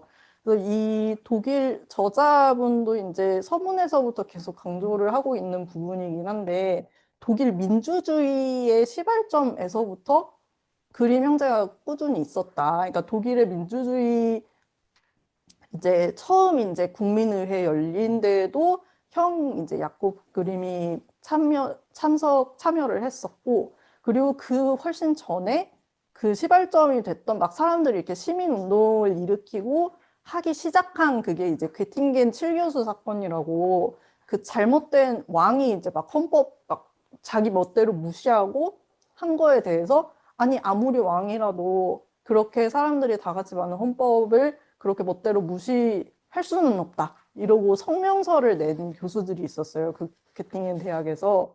근데 그게 사실 그때라고 해도 굉장히 쉬운 일은 아니죠. 왜냐면은 그때는 아직 왕이 있다는 거는 반역죄도 있다는 거고 그런 거 하면 그냥 아직은 왕정제가 좀 쇠퇴하고 있다고는 해도 그래도 이제 그 좀 처형도 할 수 있고 그런 권력이 어쨌든 있던 시대니까. 그래서 이제 그 왕국 예. 밖으로 나갈 때 마차도 어, 못하게 제가 좋아하는 했다고. 대목이에요. 택시도 부를 수 없었던. 그때 제가 좋아하는 대목인데, 그래서 네. 이 7명의 교수들에 대해서 당연히 이제 그 처벌이 내려졌는데, 당연히 이제 대학에서는 7명 다 잘렸고, 이제 3명은 즉시 추방.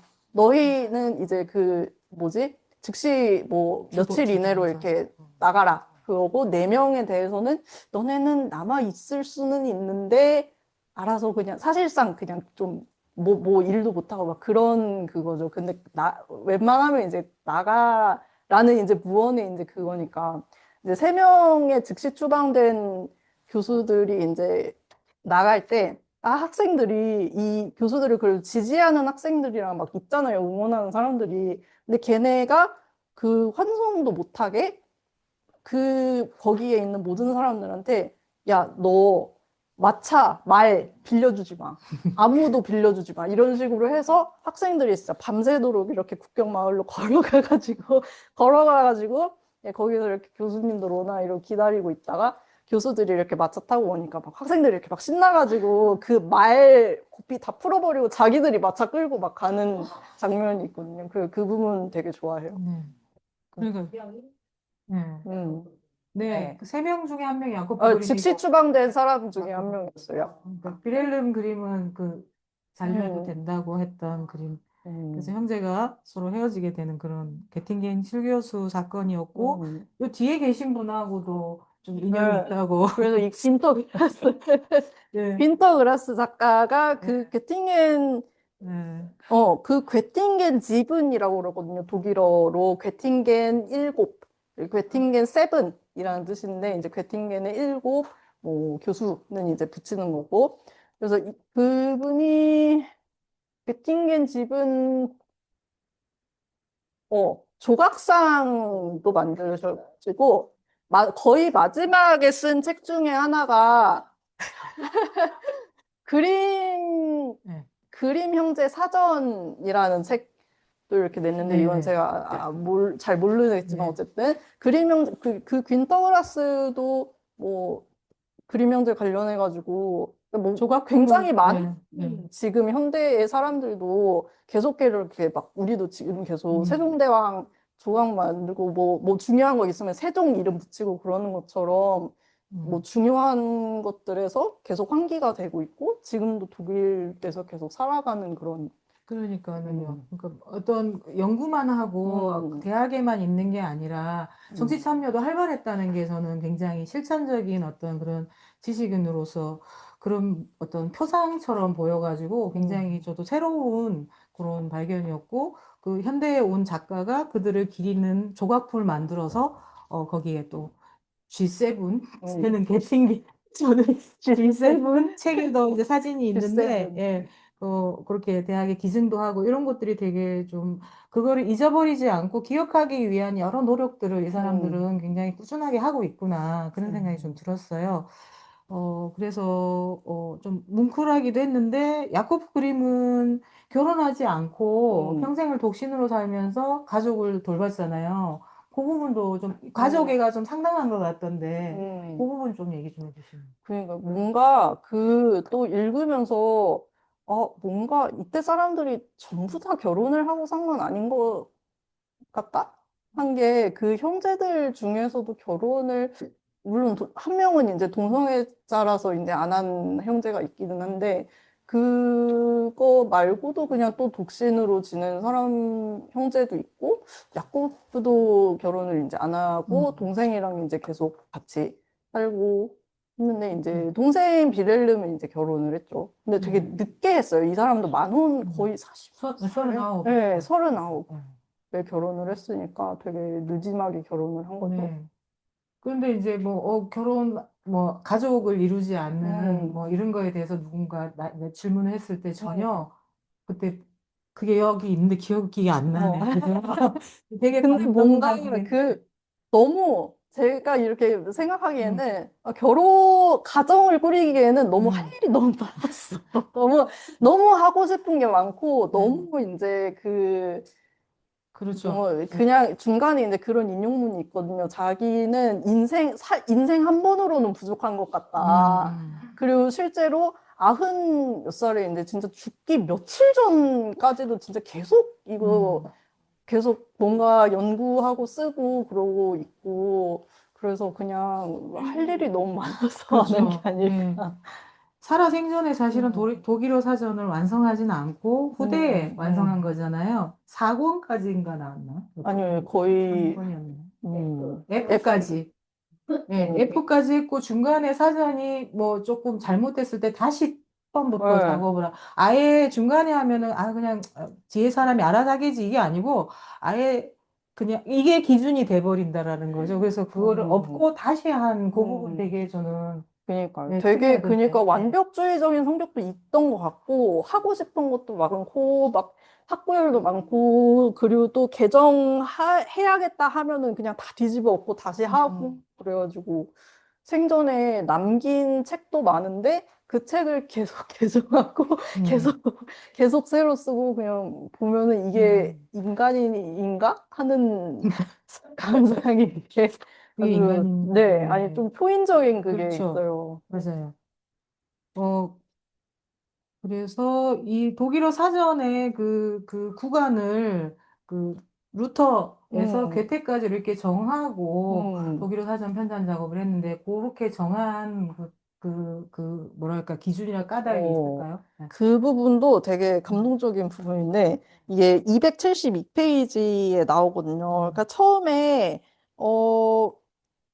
이 사전 편찬 작업을 의뢰를 이렇게 받았을 때 사전 이렇게 어떻게 해야 될까 이러고 생각을 하다가 방침을 딱 정해요. 그리고 이 방침을 정하고 시스템을 굉장히 잘 만들어 놓거든요. 그래서 이제 사후에도 계속 그 정리 시스템을 따라서 그대로 이렇게 진행이 될 수 있었던 거고 그 시스템화를 굉장히 잘 해놨었는데 그때 딱 정했던 대원칙이 루터부터 괴테까지였어요. 근데 여기서 이렇게 하는 말이 지금 271페이지 위에 붙어 있는데 단순히 지금 사용되는 독일어만 모으는 게 아니라는 말. 왜냐면은 지금 사용하는 독일어만 해가지고 하면은 이 사전 끝날 때쯤에는 이미 안 쓰는 말도 있고 의미가 좀 바뀌는 것도 있고 그럴 거 아니에요. 그러니까 굉장히 선고안이 있는 거죠. 그래서 루터부터 괴테까지 그 기간 동안 고유하게 계속 아름다움과 힘을 간직하고 있는 단어라면은 그게 설령 뭐 루터 시대 지금은 안 쓰이고 있는 루터 시대 옛날 말이어도 그래도 다시 발굴이 될 수도 있는 거고 뭐 여러 가지로 그러니까 옛날에 안 쓰던 말이나 옛날에 이제 좀 없어졌던 의미 같은 것들이 후대에 이렇게 이거를 하면서 옛날에 약간 이런 식으로 썼었네. 이거 내가 딱 원하던 그런 단어였는데 하는 것처럼 그런 생명력을 중요하게 이제 생각을 했었던 거죠. 그리고 네. 이거 굉장히 중요한 부분인 것 같아요. 그러니까요. 그러니까 내가 그 영광을 다 누리겠다 이게 아니라 후대에 더 이 풍부한 언어들을 다 더 수집할 수 있도록 언어라는 건 계속 사라지고 만들어지고 잊어버리고 하기 때문에 체계를 아예 기준을 세워주고 내가 죽어야겠다 이런 생각을 하신 것 같아요. 네. 그래서 그 부분이 되게 영광을 보려고 안 하는 부분이 저는 굉장히 감동적이었거든요. 그러니까 345페이지에서도 나오는 게 이게 자기가 가장 두려운 점은 사람들이 계속 사전을 읽는 게 아니고 가끔씩만 열어보게 되는 게 모셔놓는 그러니까 모셔놓는 사전이 되는 게 가장 두렵다. 그러니까 계속 읽으면서 계속 생명력을 얻고 뭐 가끔씩은 이렇게 예전에 이런 단어가 이런 식으로도 쓰였네 하는 걸 발견하기도 하고 새로 이제 하는 그런 사전이 되기를 바랐던 거죠. 그래서 그 언어에 담긴 이런 일종의 정신 이런 것들을 바탕으로 독일 통일을 열망했다고 그렇게 지금 저자가 쓰셨는데 이런 우리가 뭐 통일 이러면은 인종적으로 정치적으로 민족적으로 이렇게 하나로 묶는 이런 것들로만 생각했는데 그림 형제가 말한 그 바랬던 통일은 어떤 통일이었는지 그렇게 좀 많이 쪼개져 있는 제가 이게 여기에 이 책에서는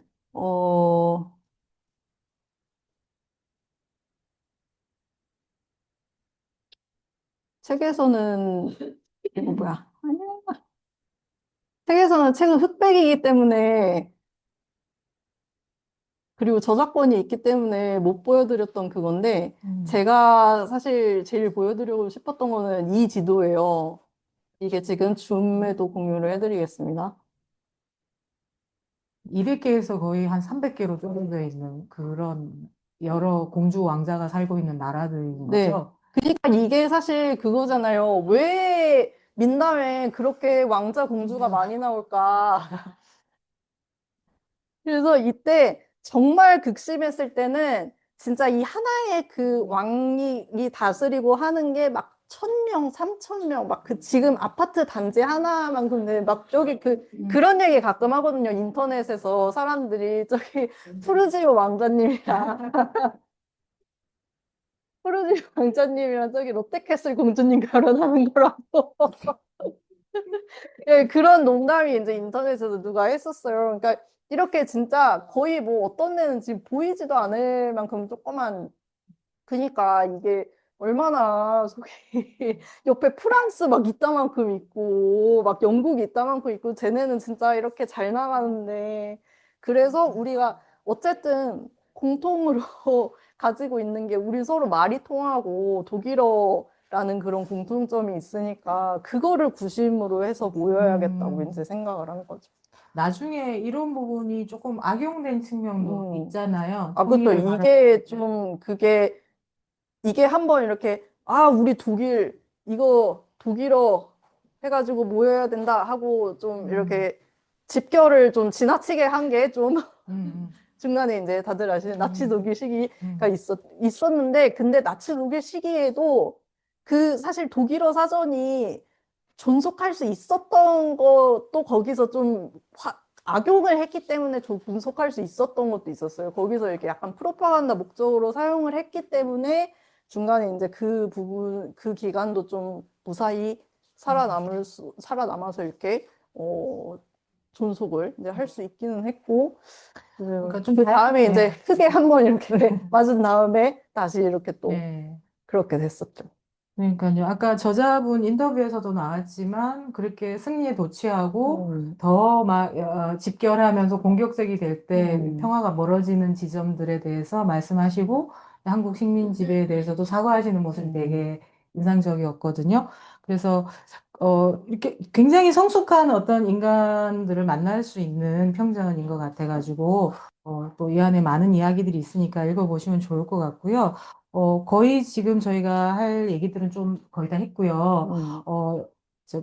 다 읽으신 선생님 중에 서평을 올려주신 우리 같이 또 번역도 하시고 연구도 하시는 선생님이 계셔요. 네. 그래서 갑작스레 제가 넘겨주는 마이크. 갑작스레 엄혜 선생님이 써주신 그 서평을 제가 어제 굉장히 긴 서평을 또 줄고 가면서 읽었는데요. 선생님 어떻게 읽으셨는지 잠깐 말씀 좀 듣겠습니다. 페이스북. 아니, 저도 정말 오랜만에 이렇게 막 줄치면서 책을 읽었거든요. 요새는 뭐, 우리가 읽으면 그냥 소설책 읽거나 뭐 이런 것처럼 재미를 따라서 막 읽는데, 여기는 재미도 있으면서, 이거는 줄쳐야 돼. 막 이렇게 하면서 줄을 치고 읽었거든요. 근데 이제 그 그림 형제 민담에 대해서는 우리가 그래도 많이 여기 책방에서 읽을 때도 같이도 읽었고 좀 많이 알고 있었는데 그 밖에 이제 좀 새삼스럽게 생각했던 건 독일 전설에 대해서도 이분들이 많이 모았고 그리고 그게 나중에 이제 바그너의 음악 그 만들 때 많이 그 바탕이 됐다 뭐 이런 것도 좀 새로웠고 그다음에 이제 그 독일어 문법 말인 문법이지 사실 독일어 연구잖아요. 역사적으로 그거를 해가지고 이제 동문학의 창시자다. 그거 조금 깜짝 놀랄 만한 거였고 그다음에 독일어 사전 문제도 이렇게 123년 이제 안 잊어버릴 것 같아. 1, 2, 3만 해가지고. 근데 그 독일어나 독일어 그 문법에 대해서는 동문학에 관계되는 분들은 너무나 잘 알고 그러지만 우리 일반인에게는 잘 알려지지 않았던 그런 건 것 같고 그다음에 이제 그 독일어 의장까지 그 첫 번째 그 동문학회인가? 그것도 되게 놀라웠어요. 그리고 이제 아까도 막 얘기 나왔던 거, 그 정치적인 거에도 이렇게 무심한 게 아니고, 그 뭐라 그런가, 활동한다 그러나? 하여튼 그 참여하는 그런 것들이 되게 놀라워서 저는 정말 그 그림 형제가 민담만으로도 엄청 훌륭한 분이지만 보이지 않은 다른 것들도 이 책을 통해서 많이 알게 됐다는 생각이 들었거든요. 그래서 좀 감사하다. 이 책을 써주신 분도 감사하고 번역한 분, 그다음에 책을 내주신 출판사들 감사한 마음이 좀 많이 들었습니다. 예. 감사합니다. 네. 어, 지금부터는 오신 선생님들 그리고 줌으로 참여 중인 선생님들 이제 궁금하신 거 있으시면 질문을 받는 시간으로 준비하겠습니다. 많이 힘들진 않으시죠? 네, 너무 기쁘시죠? 네. 들으면서 네. 생각난 거가 있어서 공유하고 싶어서 말씀을 드리는데, 어, 여기 아까 그 그림이 사전이 모셔두는 책이 되지 않았으면 좋겠다. 그 얘기에서 번쩍 떠오른 건데, 제가 사회에 처음 나왔을 때 그 우리말 연구소라고 이호덕 선생님 사무실에서 일을 했는데 그때 책상 위에 국어사전을 제가 꽂아뒀어요. 이호덕 선생님이 보시고 사전을 꽂아둡니까? 사전은 책상에 펼쳐두는 거다. 항상 말을 찾아보고, 그러니까 말의 뜻을, 그러니까 저한테 가끔 그 무슨 낱말 뜻을 물어보세요. 뭐 무슨 단어, 그게 무슨 뜻이죠? 그러면 제가 뭐 무슨 뜻이지 않을까요? 뭐 그러면은 정확합니까? 그래서 저는 그냥 머릿속에 제가 생각하고 있는 대로 말을 했는데 사전을 찾아보면 뜻이 다른 거예요. 그런 게 여러 번 있으면서 그러니까 선생님은 말의 정확한 뜻을 알고 자기가 그 아는 말을 써야 된다. 대충 안다고 생각하고 있는 말을 그렇게 썼을 때 정확하지 않은 경우가 많으니까 그때 그래서 국어사전은 책상에 펼쳐놓는 것이다. 그랬는데 지금은 전자사전을 쓰니까 책상에 펼쳐놓지는 않지만 그만큼 말을 정확하게 계속 공부하면서 해야 한다라는 그 생각나고 그리고 김환영 선생님이 네, 줌에 지금 김환영 선생님 저는 그림 그리는 화가로 처음 만났는데 보니까 글을 너무 잘 쓰고 그림도 잘 그리지만 글을 너무 잘 쓰셔가지고 화가가 왜 이렇게 글을 잘 쓰나 그런 생각을 했는데 한 번은 무슨 얘기를 하다가 그 김한영 선생님이 우리말 갈래사전 얘기를 하시는 거예요. 그 갈래사전은 뭐 박용수 선생님이 만드신 사전인데 사람, 뭐 식물, 나무 이렇게 갈래에 나눠서 그렇게 사전을 만드신 거라 뭐 그거를 아는 사람이 그렇게 흔치는 않는데 그런 사전을 찾아보시면서 글을 쓰신다고. 그래서 아, 글을 잘 쓰시는 데는 이유가 있구나. 네. 네. 김한영 선생님 그런 좀 나와주셔야 될 텐데 안 안 나오셔요? 나오셔요. 네. 그래서 사전에 대해서 아까 하신 얘기 중에 한마디 여기로 네. 돈을 넘겨야겠네요. 그러게. 더 하실 말씀 있으세요? 네. 아니요. 예. 김한영 선생님이 나오신다고 하니까 네. 네. 김한영 선생님께 마이크를 넘길게요. 아니, 김한영 선생님 지금 나오신 게 아니라 질문이 김한영 선생님 지금 어디 계시죠? 지금 나오셨네요. 속어 해제. 네. 저 별 할 얘기 없는데.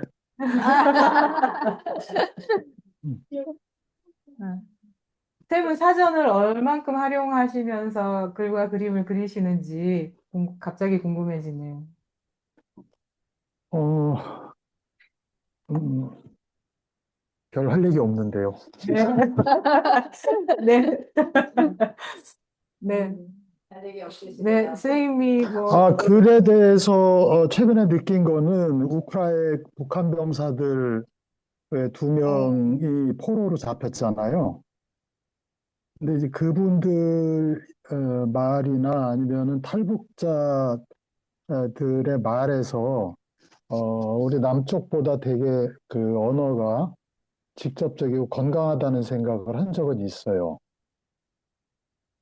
그리고 지금 우리가 쓰는 말들이 너무나 있지도 않은 수동형으로 사용이 되고, 자기가 행동했는데도 주체가 살아있지 않는 말들을 쓰고, 이런 것들이 한 사회 문화에서 굉장히 정체성이나 뭐 이런 것들을 흔드는 언어 생활이라는 생각은 하고 있어요.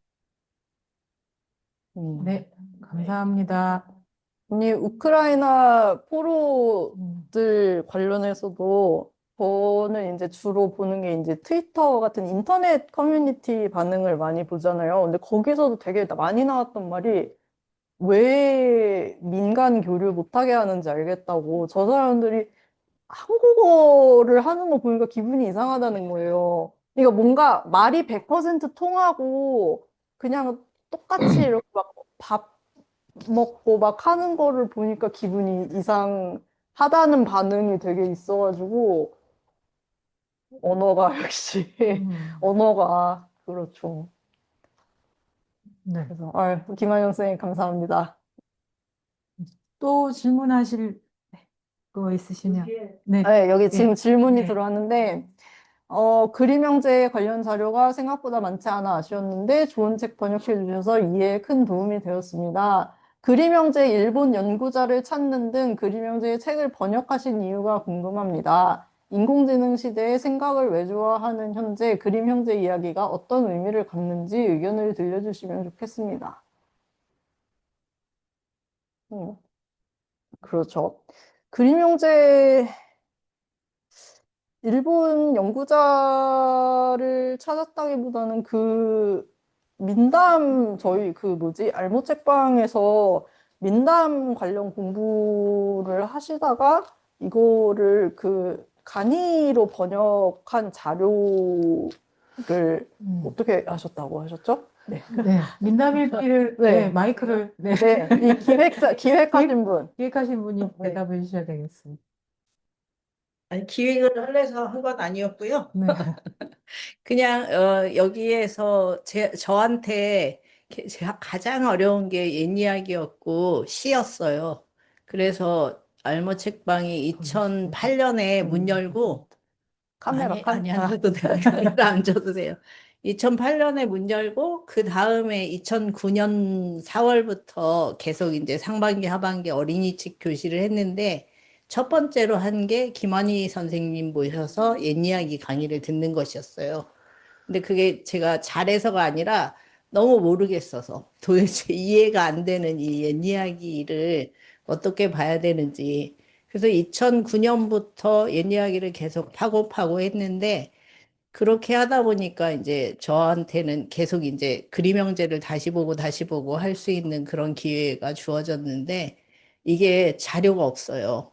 그림 형제를 전공한 사람도 단 한 명도 없고 그리고 뭐 서울대 뭐 동문과 교수 이런 분들이 텔레비전에 나와서 이상한 소리만 하고 잔혹하지 않나요, 여러분? 막 이런 아, 그, 아니 서울대까지 나오신 분이 왜 그런 얘기들을 하시는지 그래서 이제 자료를 찾고 하고 이제 그분들한테 물어보기도 했는데 알려주는 게 위키피디아였어요.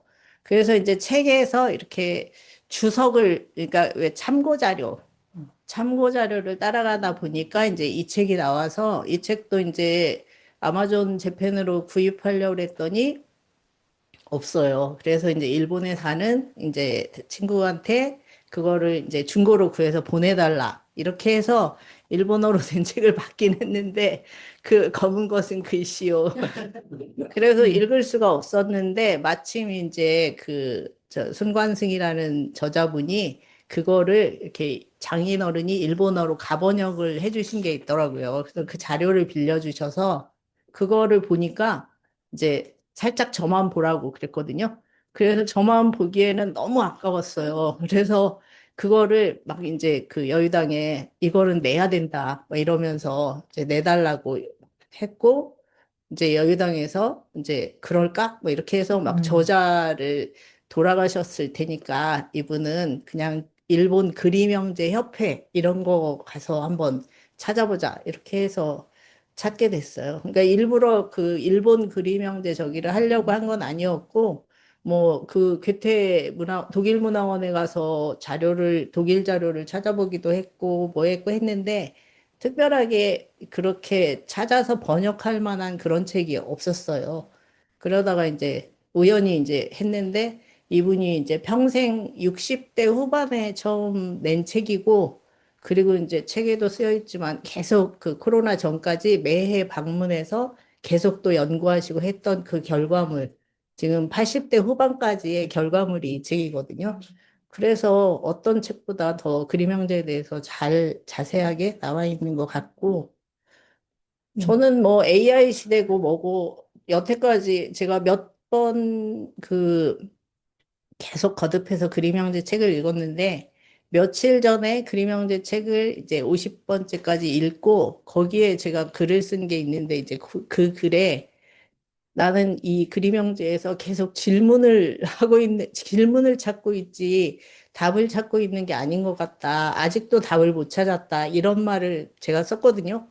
근데 이렇게 뒤지다 보니까 10년 전에 거의 비슷한 말을 그래서 2008년부터 계속 지금까지 답은 못 찾고 계속 그냥 질문만 찾고 있는 것 같아요. 그래서 이것은 그러니까 민담은 정답을 정해주는 게 아니라 내가 계속 잘 살고 있는가?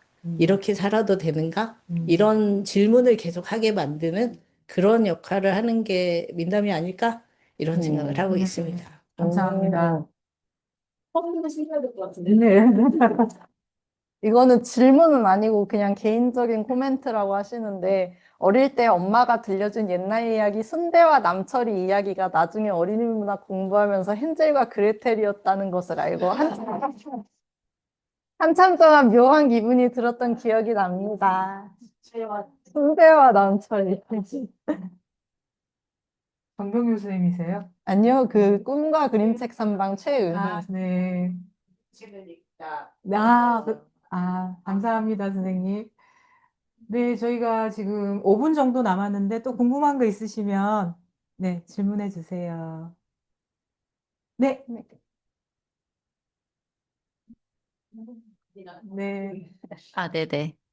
저도 질문은 아니고 너무 감동적으로 읽어서 네, 꼭 감사의 말씀 같이 드리고 싶었고요. 이 책 읽으면서 당연히 이제 그림 형제가 주인공인 책인데 그 중간중간 굉장히 또 많은 부분이 형제를 둘러싼 다른 가족들의 이야기 그리고 특히 이 가족이 먹고 살고 일상을 지탱해 나갈 수 있게 더군다나 이제 우리 동생 같은 경우는 자주 아프기도 했었잖아요. 병약했었기 때문에. 그래서 비렐름이 아플 때마다 또 이렇게 돌봐주던 굉장히 많은 그 고마운 여성들. 그래서 이 형제가 결국 자신들이 이루고자 하는 어떤 그 꿈과 목표를 향해서 그래도 포기하지 않고 끝까지 갈 수 있게끔 정말 많이 옆에서 서포트를 하고 정말 얼마나 헌신적으로 그 시대를 살았겠어요. 진짜 그 먹을거리를 구하기 위해서 추위와 싸워가면서 살았어야 할 시대일 텐데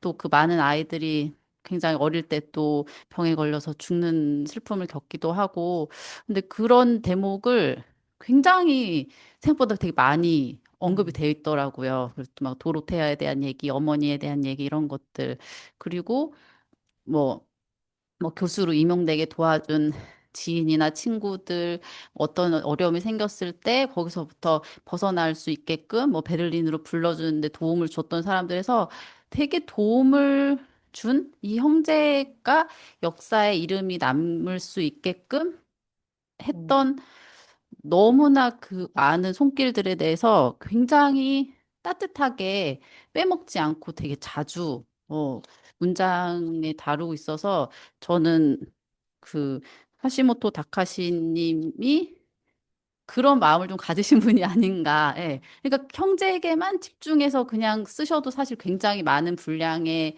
그 문장이 충분히 나왔을 텐데 그런 가족들, 아이들, 여성들, 그리고 지인과 친구들, 선후배들의 이야기를 굉장히 많이 풍성하게 넣어두셔서 그래서 약간 뭐랄까 어떤 위인전을 읽는 느낌이 전혀 아니라 굉장히 감동적으로 마지막에 이제 그 이 두 형제가 거의 이제 죽음을 앞두고 병약해져 가면서도 끝까지 그 펜을 놓지 않는 그런 대목에서는 진짜 약간 눈물이 나올 정도로 그런 게 가능했지 않을까 싶어서 굉장히 저자께도 그런 부분 너무 감사해서 꼭 전해드리고 싶었고 그렇게 좋은 책을 번역해 주신 유가리님에게도 감사 인사하고 싶었습니다. 네, 감사합니다.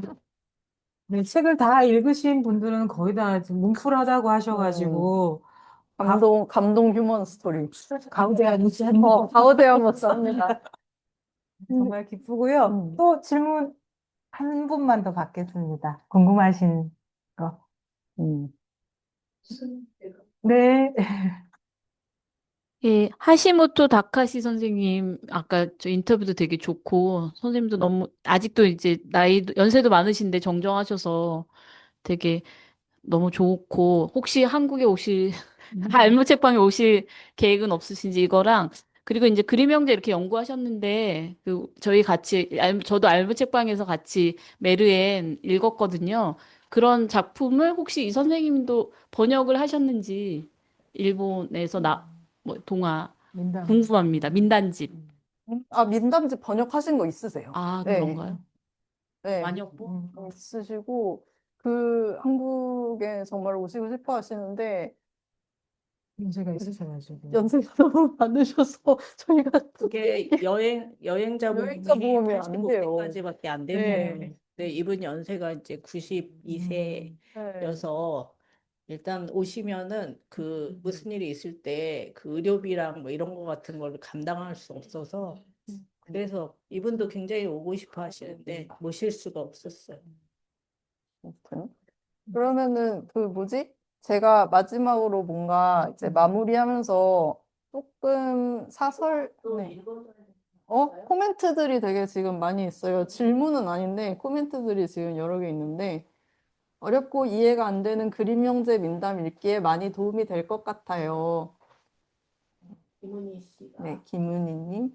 그리고 정병규 선생이 90년대부터 그림 형제 동화 전집을 발행한 여러 판본을 본 적이 있었어요.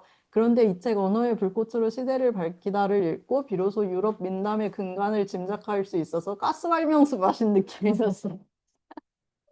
하시모토 나카시 선생님, 유가리 번역자, 여유당 출판사에 얼마나 고마운지 모릅니다. 또 한 권의 책, 내 가슴에 품을 책을 갖게 됨을 감사한 마음. 감사합니다.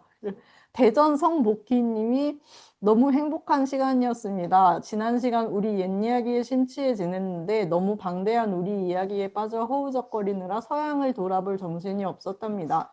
그동안 항상 갈증이 있던 서양 옛 이야기와 그림 형제에 다가갈 수 있는 시간을 만들어 주셔서 감사했습니다. 지방인지라 현장에서 함께 못하는 것이 못내 아쉬울 따름이에요. 모두 모두 감사드려요. 네, 이런 네. 코멘트들이 너무 감사합니다. 그래요.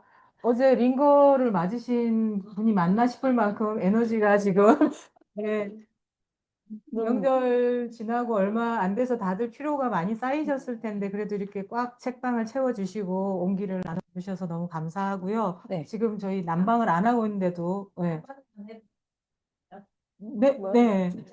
보통은 제 말이 끝나고 하는데요. 죄송합니다. 끼어서. 네. 아니, 우리 옛 이야기, 서양 옛 이야기 그렇게 얘기하시잖아요. 네. 그런데 이제 그 구텐베르크 프로젝트라고 있어요. 거기에는 전 세계의 모든 이제 공유 저작물이 올라와 있거든요. 근데 그것은 우리 것도 아니고 너네 것도 아니고 아니 그러니까 우리나라 것도 아니고 외국 것도 아니고 다 우리 거거든요. 그래서 저는 이렇게 우리 옛 이야기, 서양 옛 이야기 이거를 그렇게 나눠서 하지 말고 이거 우리 거예요. 그림 형제도 나는 이 공짜로 쓸 수 있는 우리 거를 왜 서양 거라고 이렇게 약간 배척하면서 안 쓰는지 저는 그게 되게 항상 아쉬웠거든요. 네. 그러니까 이 그림 형제 민담은 세계 모든 사람의 것이지 서양 뭐 아니면 독일 이런 거라는 개념을 좀 생각을 안 하셨으면 좋겠습니다. 네. 근데 사실 중간에 하시모토 선생님 또 말씀을 중요한 건 아니지만 첫 도고 동문학계에서 그 야콥 그림이 언어하고 역사 법을 하나로 생각한다 이런 얘기를 하거든요. 근데 저도 몰랐던 건데 법제사 연구도 이분이 되게 많이 하셨어요. 근데 법제라는 게 다 그 이야기들이 다 있잖아요. 이 법은 어떻게 돼. 그래서 민담이 가장 유명하긴 하지만 어떤 면에서는 그 법제 이분들이 법을 전공했다는 걸 완전히 버린 게 아니라 그 법이라고 하는 게 그 사회에서 어떤 역할을 하고 어떤 상황에서 생겼나.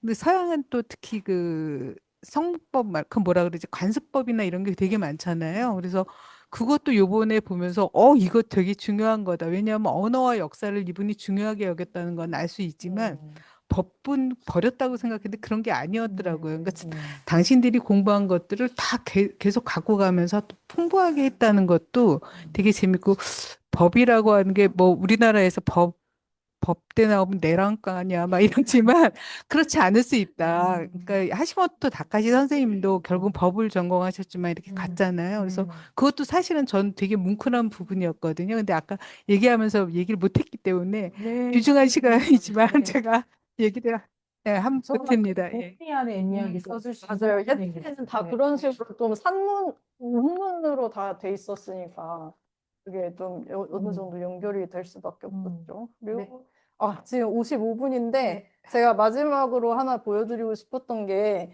이게 뭐냐면은 저희가 그 카셀의 그림 벨트라고 이 그림 월드예요. 지역을 하면 이제 그림 형제 박물관이거든요. 진짜 카셀 가보시면 진짜 꼭 가보세요. 저희가 여기에 오픈 시간에 들어갔다가 폐관 시간에 나왔거든요. 너무 좋아가지고 이 사진도 제가 찍었고요. 아무튼 거기에 카셀에 이렇게 거기 걸어가는 길에 야코프 그림 슐레라는 고등학교가 있는 거예요. 그래서 야코프 그림 슐레 고등학교에 얘네도 수능이 있어요. 아비투르라고 이제 그러니까 대학 입학 시험이라기보다는 얘는 졸업이 더 그거니까, 졸업, 이제 고등학교 졸업 자격증명 시험 같은 건데, 막 학생들이 이렇게 자기 친구들 응원 막 이런 거 하는 식으로 뭐 열심히 현수막 같은 거를 막 해서 걸어놨더라고요. 근데 거기서 갑자기 눈을 의심하게. 아니, 야코프 그림 슐레에 어떤 학생이 대학 수능 응원한다고 화이팅 이렇게 하는 거여서 눈을 의심 진짜 아니, 뭔가 이런 게 되게 기분이 정말 이상한 거죠. 이 독일어와 그 기틀에 이제 그거를 놓은 여기는 이렇게 써 있거든요. 그림 형제, 게르만학의 창시자, 메르헨과 전설 수집가 재화가 써 있거든요. 근데 그 이름을 딴 고등학교에 네슬리 화이팅. 네. 네, 그러니까 너무 미묘한 감동이었던 그런 적이 있습니다. 그렇죠. 네. 언어나 뭐 국경이나 이렇게 나눠져 있는 게 아니라 아까 기획자가 얘기하신 우리 이야기라는 표현이 정말 기억에 남고 아까 우리 마음의 목소리라고 그림 형제가 초판 서문에서 밝혔듯이 우리 마음의 목소리를 들을 수 있는 모두의 이야기, 인간의 이야기를 계속 읽으면서 계속 질문하면서 살다 보면 아주 행복할 화이팅이 될 것 같아요. 화이팅, 그죠? 네. 화이팅. 네. 네슬리 네네. 학생.